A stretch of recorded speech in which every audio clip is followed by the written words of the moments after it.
If you're passionate about transforming retail operations and improving performance, plus you're accountable for key change projects and programs in your company, then you're in the right place. Welcome to the Retail Transformation Show with me, Oliver Banks.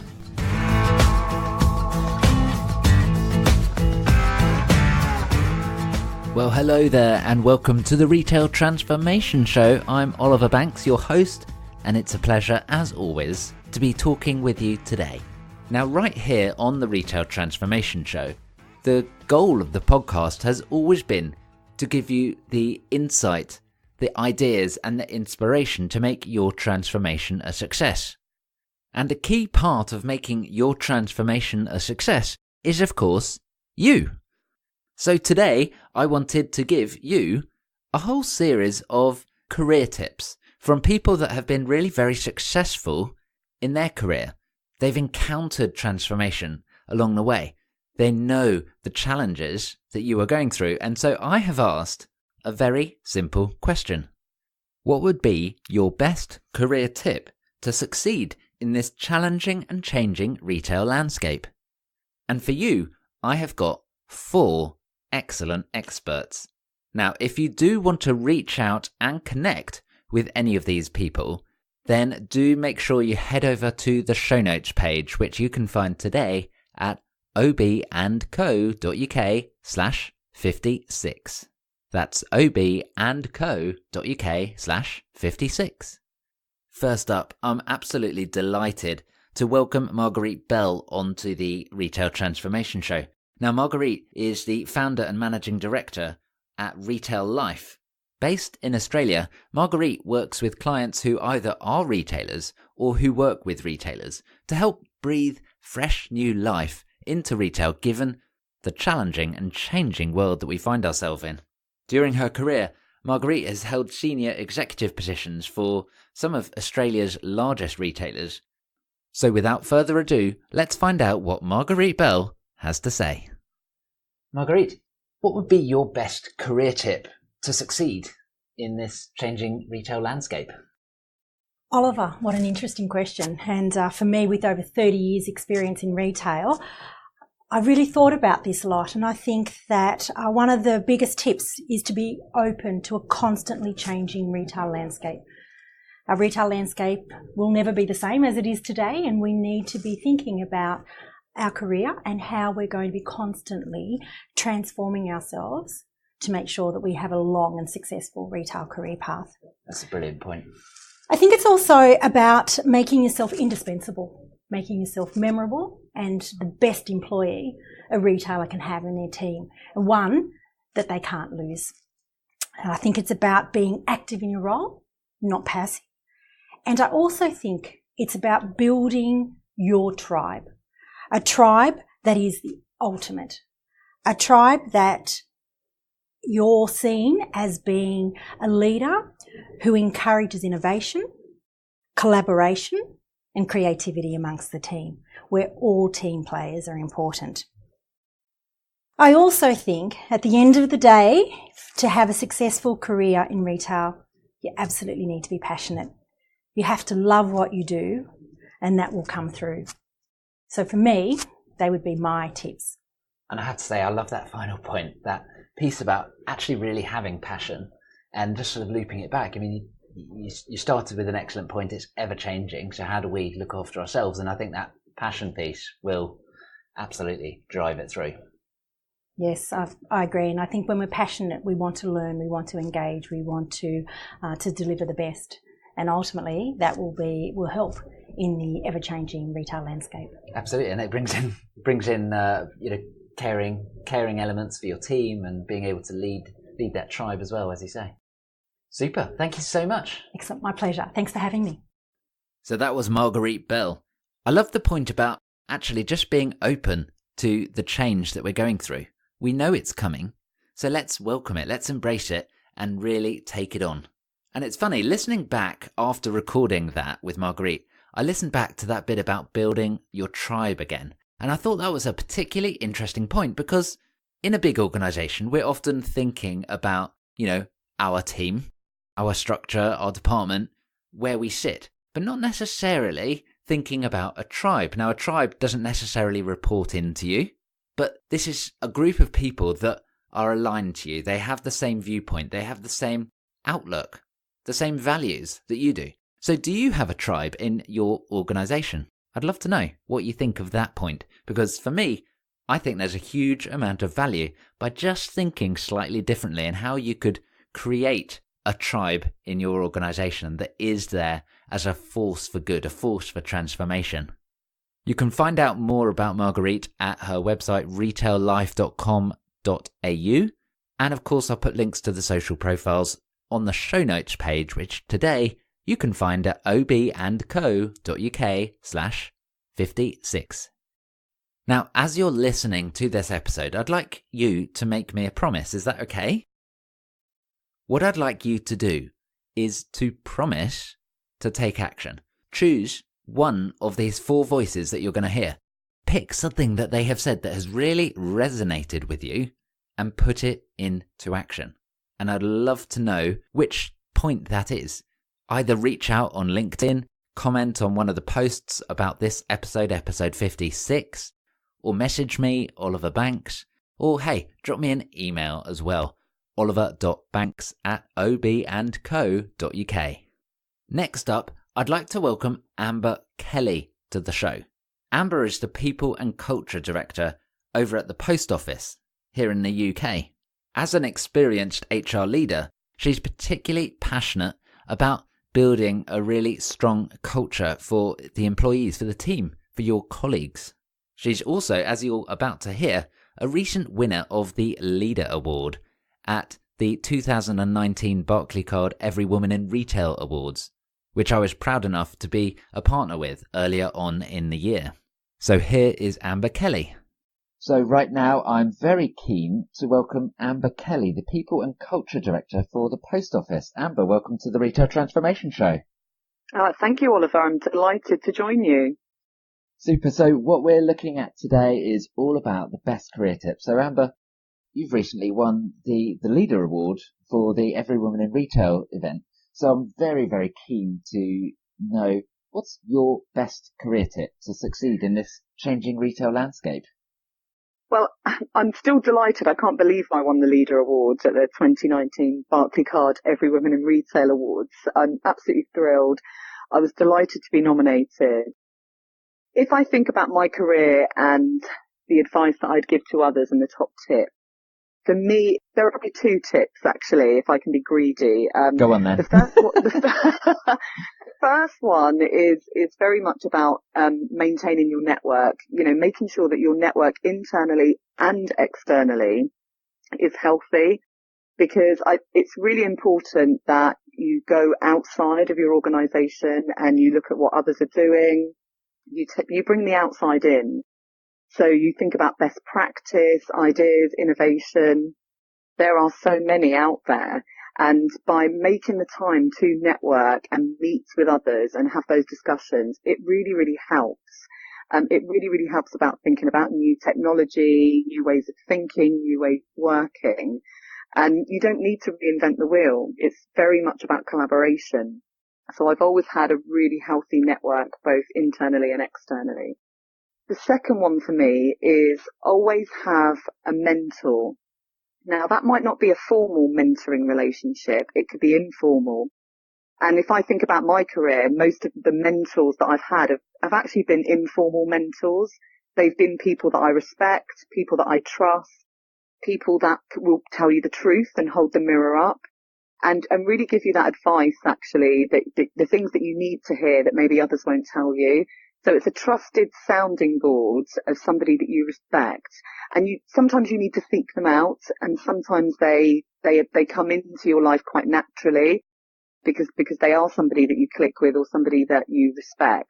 So for me, there are 2 things: maintain a really strong network and make sure you've always got a mentor, whether that's informally or formally. They're really great tips. Thank you very much. Just to really clarify, the informal mentor, this is someone that perhaps you haven't sat down and said, will you be my mentor? It's more of a natural coach, sounding board, someone like that. Is that what you're thinking? It is actually, Oliver. If I think back about my career, at every point every different job that I've done, every different point in my career, I've always had an informal mentor. There's always been somebody that I respect, trust, that I've learned from, that I can talk to openly and honestly, and that will be honest with me as well and give me the feedback and do that holding the mirror up and tell you the truth. And, sometimes that's difficult, but if it's somebody that you trust and that you've built a relationship with, you respect their feedback, and it just helps you. It helps you grow. It helps you learn. So for me, I've always had an informal mentor. So never sat down with them and said, will you be my mentor? But in reflection, when I look back now, there's always been somebody that I've gone to. There's always been somebody that I trust. And I've probably been that person for others as well. So it is about making yourself available for others too, because that's important to be supportive of the future leaders as well as yourself currently in the role that you're in. Well, that is fabulous advice. Amber, thank you so much. It's really great that you could come on and share those snippets with us. Really appreciate the golden nuggets. Thank you. You're very welcome. Thank you. So some great points there from Amber Kelly. I particularly liked her point about building the network, which is so important, both internally, which kind of happens naturally, right? If we're being honest, who you're working with, etc. But you also must be a little bit strategic about that. How do you spread out your network from across the whole organization rather than just keeping it within the silos that you're used to, right? That's how you can begin to overcome those silo walls, by having that internal network. But it's also important to keep an active external network. Don't become insular. Don't become just inward looking. You must stay in touch with the wider retail landscape. So going to events, for example, can be a brilliant opportunity for that. Meeting people on social media. There have been some amazing people that I've been lucky enough to meet through Twitter, through LinkedIn, both meeting electronically or over video calls or phone calls or even in real life. Shock horror, I know. But are you doing enough to really meet new people and extend that network that is ever so important?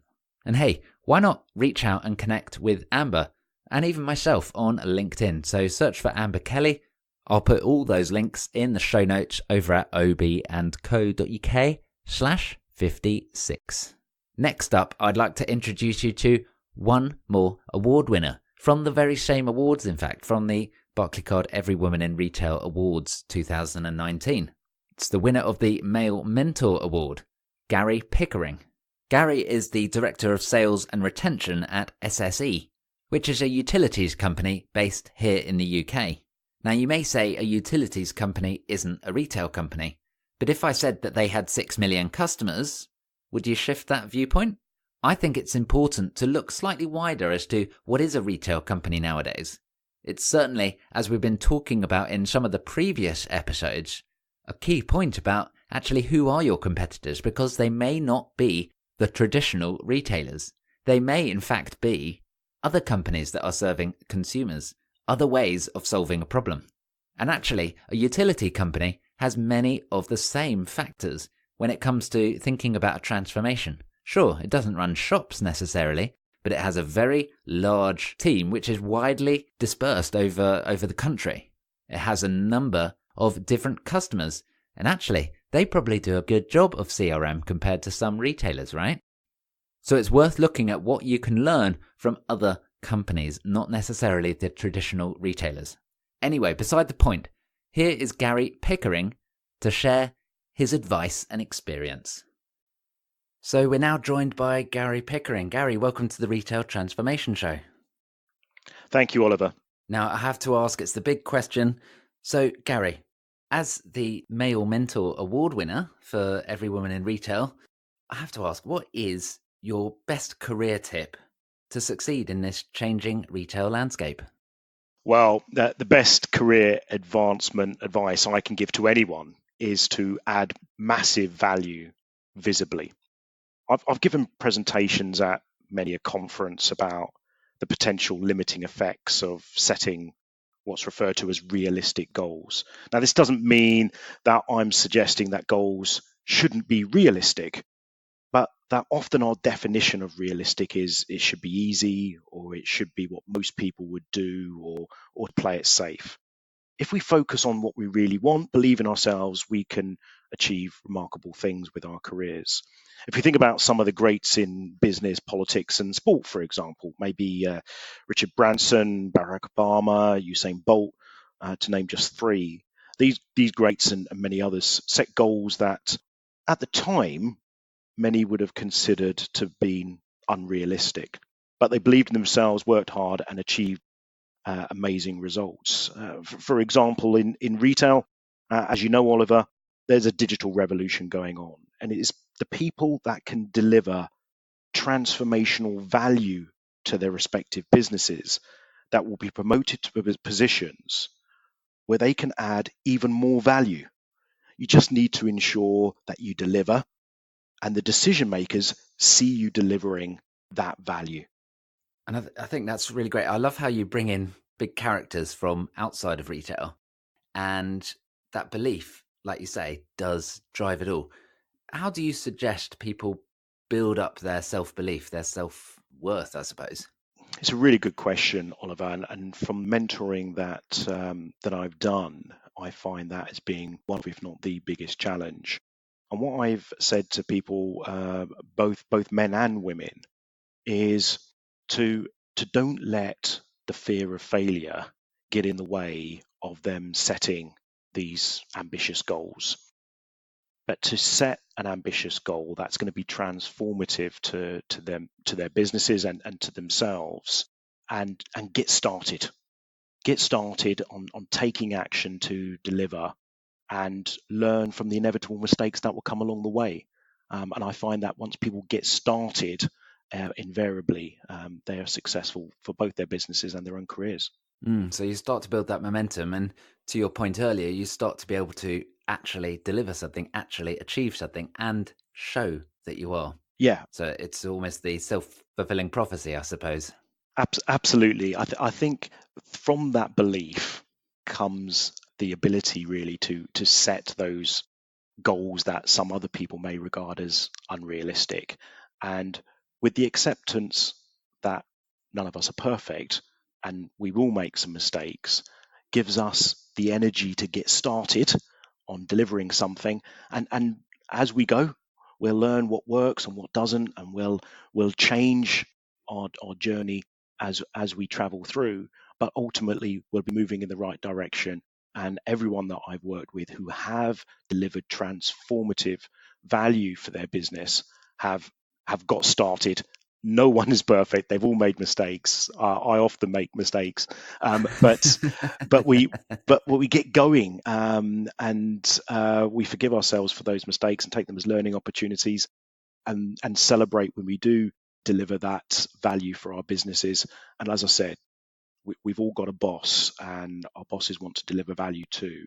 And from a career perspective, bosses will promote people, whether they be men or women, who deliver value. And the higher up you go in an organization, you have the opportunity to deliver more value. So our bosses will put us into more senior positions where we have that ability to make them and our businesses successful. So that is my number one career advancement tip. And that is a great piece of advice, really focused on the value there as well. I love it. Thank you so much, Gary. Great. Thank you. Oh, that was so good, wasn't it, from Gary Pickering there? Be visible and deliver value. I mean, that's a huge piece of advice anyway. And I know it sounds very obvious, but there are a whole number of people that don't do that, let's be honest. And Gary picked up on some really important themes there in what he was saying as he was exploring that. Building up self-belief is ever so important.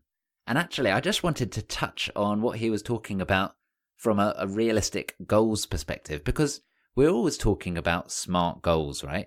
Where R is realistic. But actually, it's an interesting question. Is that limiting your potential? By setting realistic goals, are you not fulfilling what you could achieve by saying, actually, I'm only going to go so far? You know, if you flip that round, if you set big, hairy, audacious goals, right? If you're familiar with that term, the BHAGs, it's that equivalent of aim for the stars And if you hit the moon, then that's amazing too. So is that something that you could explore? Remember, I've asked you to make that promise about what you're going to take action on from today's episode. And I would dearly love to know what bit really resonates with you and what you're going to do differently.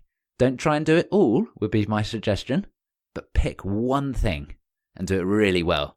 And then come back and listen to this episode again and pick another thing and another thing and another thing. But do take action. So the final expert that I wanted to introduce you to is actually a good friend of the Retail Transformation Show. You may have heard him before on episode 45 and 46. That's right, it's the author of the fantastic book Reinventing Retail, Ian Shepherd. Ian has held a number of very senior roles at some really major organisations, including Odeon, Game, Vodafone and Sky. And like I said, he was the star of episode 45 and 46. So if you've not heard those episodes, trust me on this, you're going to want to go back and tune in right now. Make sure you download them, add them to your playlist, or you can find them at ob&co.uk/45 or /46. So do not miss out on those episodes. They were littered with golden nuggets everywhere. A fantastic conversation. But right now, let's ask Ian that very same question. Here we go. So Ian Shepherd, I have to ask you, what would be your best career tip to succeed in this changing and challenging retail landscape? Well, Oliver, that's a great question. My book is called Reinventing Retail, and my tip for people in this ever-changing landscape is to think about reinventing themselves. So what I see in the changing world that retailers operate in is that the things we're talking about, the technologies that we're using, the terminology that we're using, it changes all the time. And if you've grown up in the retail sector or indeed any consumer sector, there is always a danger that you did all your learning in your 20s and you're now in your 40s or your 50s or beyond. And actually some of that terminology and some of that technology has emerged over the period when you've been kind of becoming senior and successful and doing your thing. And there's a danger that you get a bit left behind.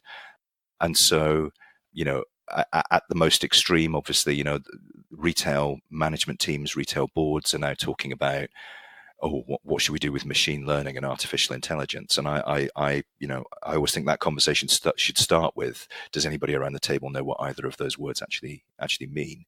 And that's quite a cutting edge kind of current example, but actually those same retail boards are also talking about investment in digital technology. They're talking about how much marketing money to invest in social media versus digital channels versus traditional media channels. And again, there is a danger that they're having those conversations without necessarily having the personal knowledge and experience that not to be experts in all of those topics, but at least have enough familiarity with them to be comfortable. And so, I have recommended to retail teams before that they, as a kind of almost board team building exercise, go and learn some digital stuff. There are plenty of resources out there where a management team could go and spend 24 hours learning to build a simple website, and I think that would be pretty transformative to their view of the digital landscape. Or go and do something similar in understanding social media. I apply this lesson myself. So about a year ago, having talked a bit about what machine learning and artificial intelligence might mean for retailers, I went and did the on Coursera, the Stanford machine learning course, which is pretty, that's pretty grueling. I'm a bit of a nerd, so I enjoyed some of the maths associated with that, but it's totally transformed my understanding of what AI and machine learning might mean for retailers, and I'm able to trade off that little bit of extra knowledge and experience in a way that has turned out to be very useful for me. So my tip is staying current, investing in what can be free training resources, and constantly reinventing yourself as a retail leader. That's brilliant, Ian. So going back to the drawing board, continually learning in our new evolving world, the new normal, if you will, a phrase from your book, Reinventing Retail, reinvent yourself to continue to reinvent retail. That's brilliant. Thank you. You're very welcome. More great advice there from Ian Shepherd. And it's actually something that I have taken action on only just recently. So Instagram is, of course, a key part in how different consumers are talking and engaging with retail brands.